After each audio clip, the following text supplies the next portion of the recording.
Bueno, yo creo que en este tercer centenario lo que ha ocurrido, porque en el anterior, 1917, la batalla estaba tan candente como que ese año es cuando San Maximiliano Kolbe, precisamente denunciando la violencia de la masonería contra la Iglesia, funda la Milicia de la Inmaculada, donde dice claramente que la funda, entre otros fines, para combatir a la masonería y demás servidores de Lucifer. Así de claro. Eso fue hace 100 años, pero claro, en los que han transcurrido hasta ahora,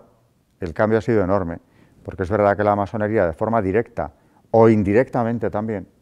ha conseguido ir introduciendo en la sociedad occidental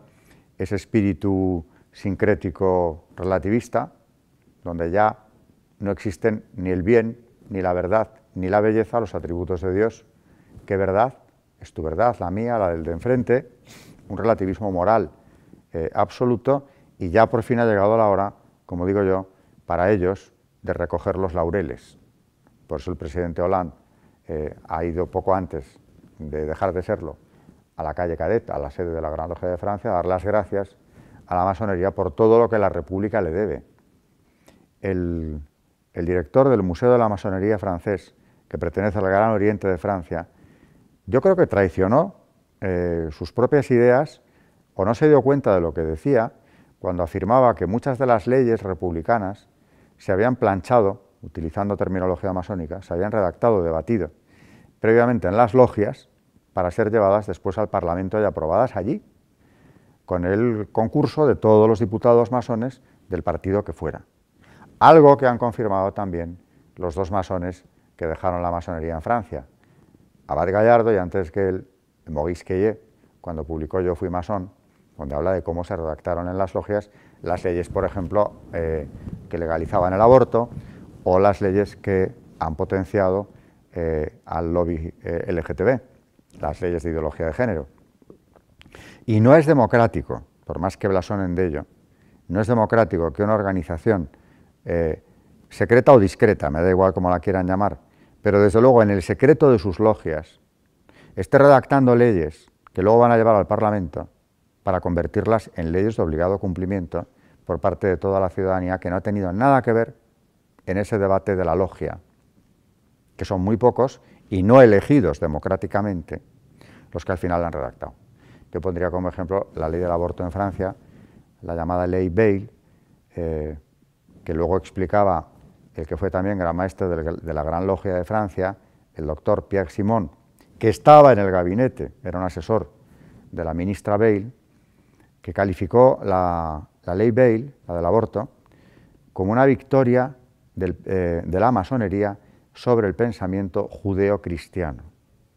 Y publica por aquella época un libro llamado La vida ante todo, donde dice, entre otras cosas, que defender la vida significa tener el valor de rechazarla. Y califica en otro momento la vida como un material sobre el cual trabajar,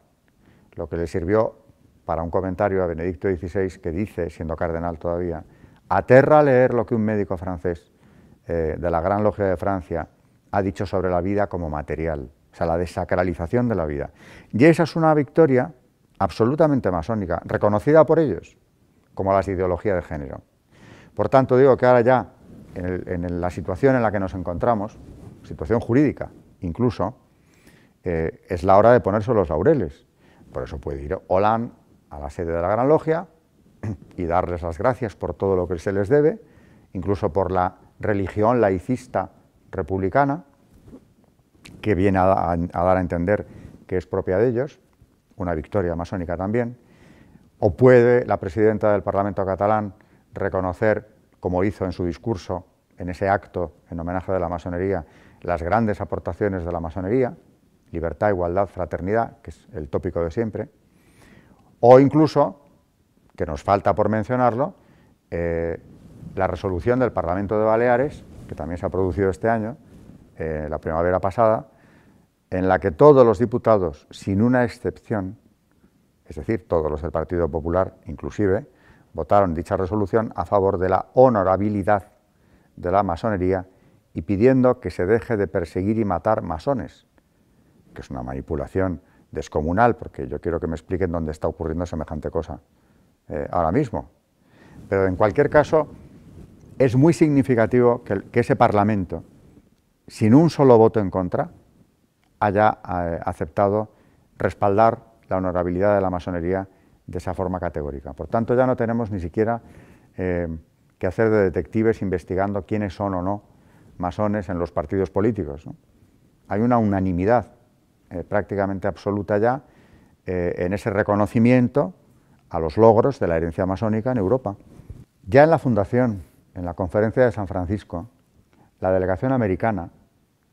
en ella figuraban cerca de 50 miembros del CFR, que es la organización pantalla más fuerte de la masonería, fundada en 1919 por un masón, el coronel House, asesor del presidente Wilson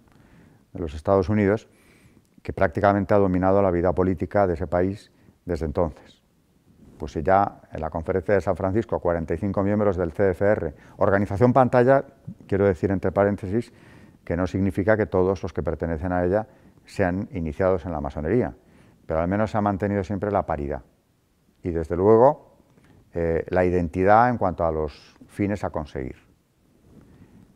Desde su fundación ha tenido ese sesgo,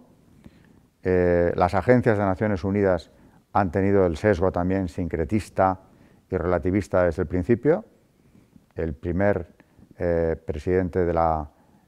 UNESCO lo decía claramente, que nada hay eterno o inmutable en ética, es decir, una profesión de fe relativista ya en el año 48. En Naciones Unidas se han promovido políticas sincretistas siempre y luego ya abiertamente de ingeniería social anticristiana como las que las logias han llevado a cabo en cualquier país. La ideología de género, por ejemplo, las políticas antinatalistas han tenido un respaldo definitivo, constante, desde Naciones Unidas. Yo diría que Naciones Unidas, cuando hablamos de las organizaciones pantalla de la masonería, siempre nos olvidamos de mencionar a este organismo, siendo así que para mí es la organización pantalla más fuerte y más eficaz que tiene la masonería en la actualidad. Siendo así que si hablamos de paridades, en el año 75 el porcentaje de funcionarios de las agencias o del propio organismo de Naciones Unidas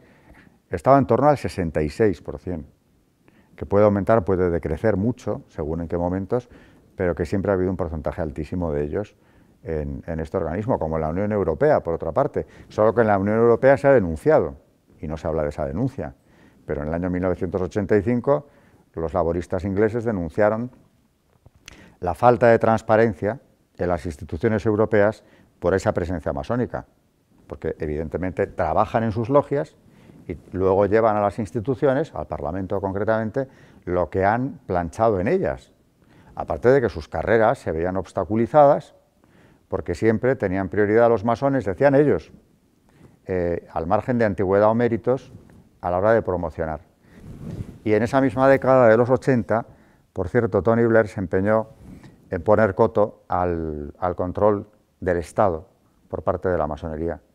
tratando de prohibir o limitar las logias militares, o en la policía o en la judicatura, cuando el ministro Jack Straw denunciaba precisamente lo mismo, ya en los primeros años 90, ¿no? Como la judicatura británica estaba en manos de la masonería y claro, eso es algo que le resta independencia, porque sus estrategias, la obediencia, porque esta es una organización jerárquica, también que tengan que seguir estos servidores públicos, que es lo que son en definitiva, se ve condicionada por algo que no tiene por qué coincidir necesariamente ni con los intereses de la nación, ni con la imparcialidad que se le presupone a un juez en principio.